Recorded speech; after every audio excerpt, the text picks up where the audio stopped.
Welcome everyone! So today, this is the Masters week, and since this is also a dealer week, well, I actually planned it out, but I don't want to leave the house. So I figured instead of going to the golf course and so on, let's just make a little practice session here in my backyard and try to just review the technique, because we have made some great progress. Still understanding a few things lately, but we have been some consolidating during this mesocycle. And moving on to next week, during the weekly recap, I will go over that in very detail. But we are going to get back to the next training phase to reach 120. That's the goal, 120 average per session in terms of club speed. Anyway, so honestly, that's just very quick here. I just want to, because I kind of have some key understanding in terms of dynamics in the swing, especially with my irons, because the goal of that stabilization phase was more like, because since we were working a lot on driving, and that's mainly what we are going to be doing throughout the whole year. But here is the deal. As I'm improving the technique with driving, I sometimes need to kind of take a step back to consolidate the other part of my game. And so that's what we did during this cycle. And one of the key findings that I have is kind of, okay, I'm setting my weight to the right when I say, then it's like, at the beginning I was kind of just doing the width until the halfway point, where here I'm kind of realizing width is almost like I'm setting to my right side. Then I was it's kind of almost I'm transferring to the left as I'm throwing the club to the right here. And then this is the rotation, which I've explained to you in last session, where I try to kind of create massive rotation here with the upper body, but without trying to set the club. It's just to create a big stroke. Because if I set the club, it's like I'm getting, I don't have any resistance. Here I'm getting pulled that way, where if I just rotate and kind of trying to use the club as a resistance for me to stay where I want to be, that's kind of something I found.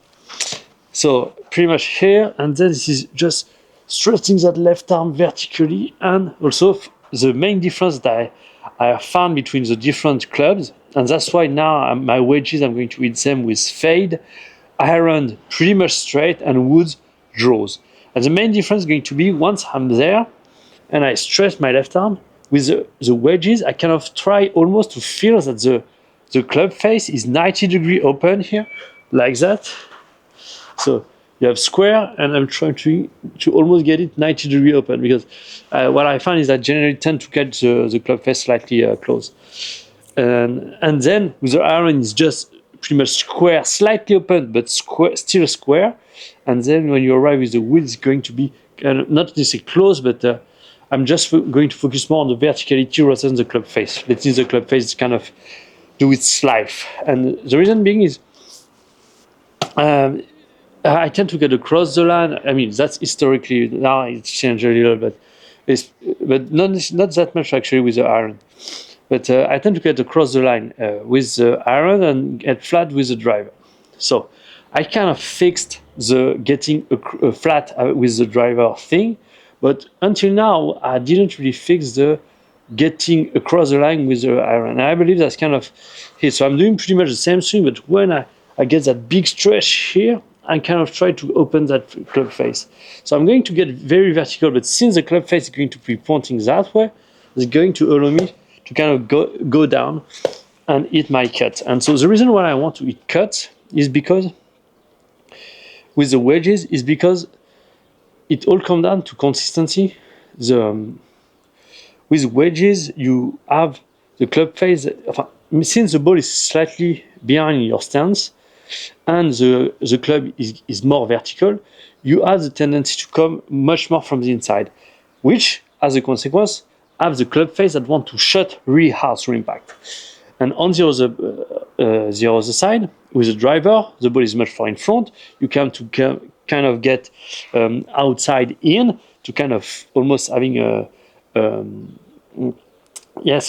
cutting path almost. And so, which lead to the club face being a little bit lazy with the driver, let's say, and the face can arrive open, and you can slice it, which probably you're familiar with.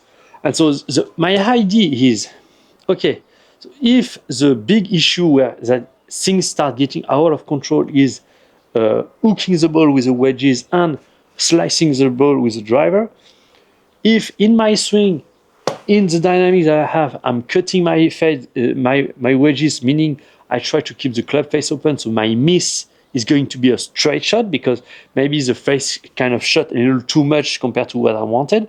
So instead of having my nice fade, I'm going to have just a straight shot. So that's something very easy to control. That's a miss very easily to anticipate. The fact that you can very easily anticipate. And with the drivers, that's pretty much the same. Is instead of by hitting draws or push draws,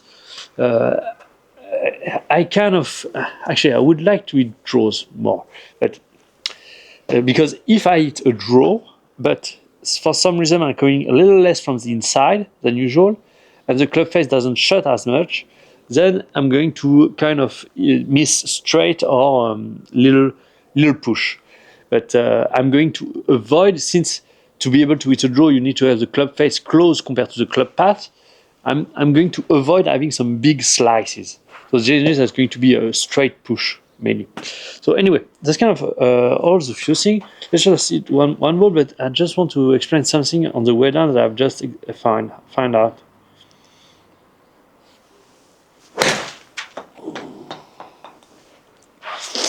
So I think I figure the main difference between Rory, because remember that on the way down, Rory kind of have his right elbow here, kind of getting his left arm and his right elbow above his left arm as he's moving down. Where me, especially with driver, I cannot get my right elbow going down and so on. But I think I found kind of the solution here. It's like once I'm there, so also I haven't finished. Once I've done this rotation, then how you finish the downswing, the backswing. And what I found is I was waiting too much for too long. Here, once I create that big stretch, big rotation, I need to relieve the weight from my right leg to kind of set the weight on my left leg. So that does something like that. You big rotation, relieve, and you're set. And because of the dynamic, I'm not going to be able to do it that much, but that's kind of the sensation I'm looking for. And so here, this is where things get interesting. What I found is actually kind of almost rotating and almost trying to get the club. You rotate and almost intentionally try to get the left arm to drop inside here to kind of get the club much more direct towards the ball. So something like that.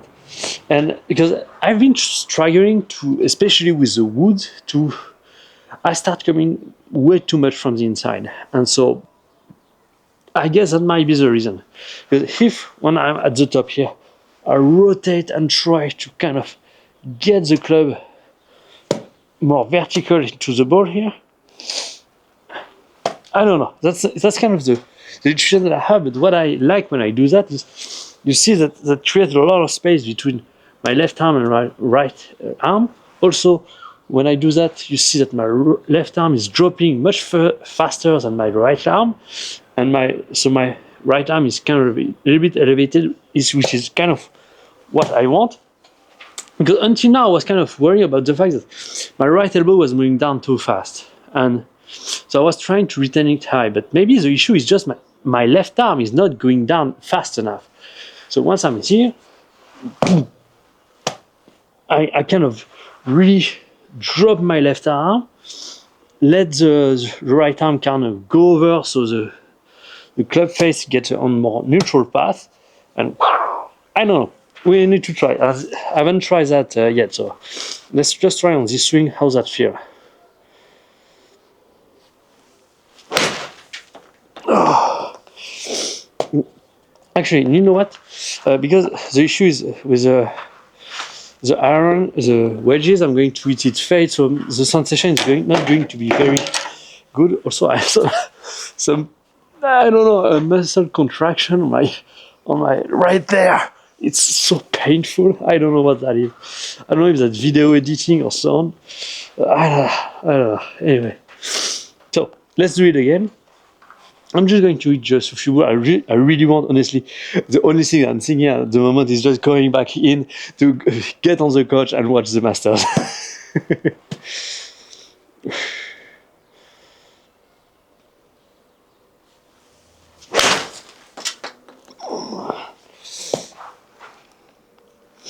Okay.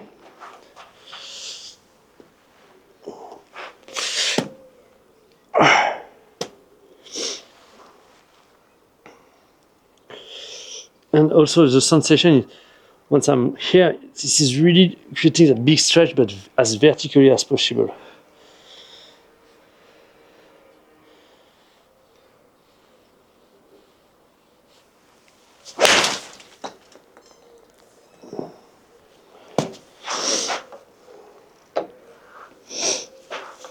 Okay, I need to kind of shift my weight also. Let's not forget about that.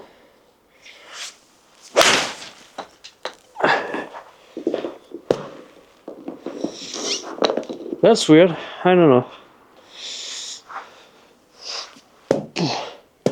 Yeah, because it's not just dropping, because if I do that, that's not going to be bueno. I still need to have the left arm going further here. I don't know. That's weird.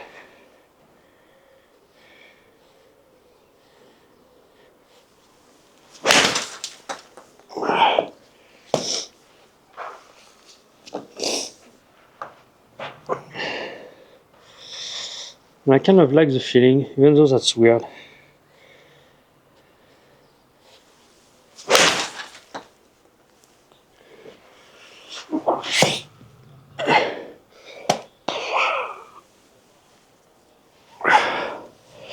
Very interesting. Anyway, so for today that's it.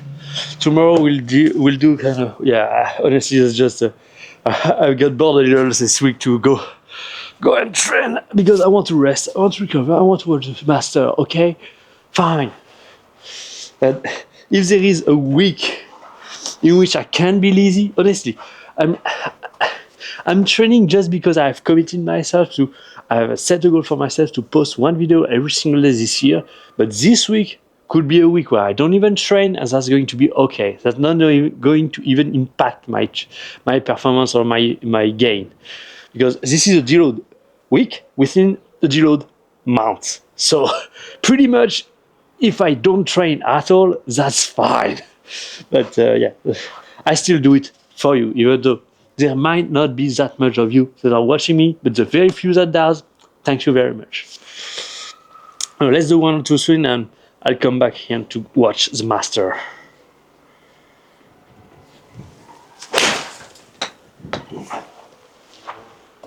There is some very interesting feeling here. I'm not there yet. It's kind of a little weird yet, but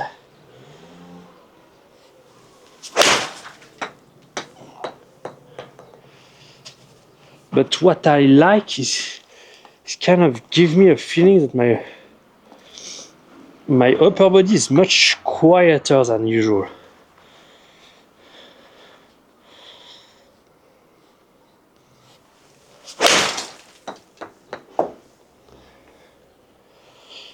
And also, it's like I felt I'm maintaining my angle a lot more as well. Very interesting. Anyway, let's get back in.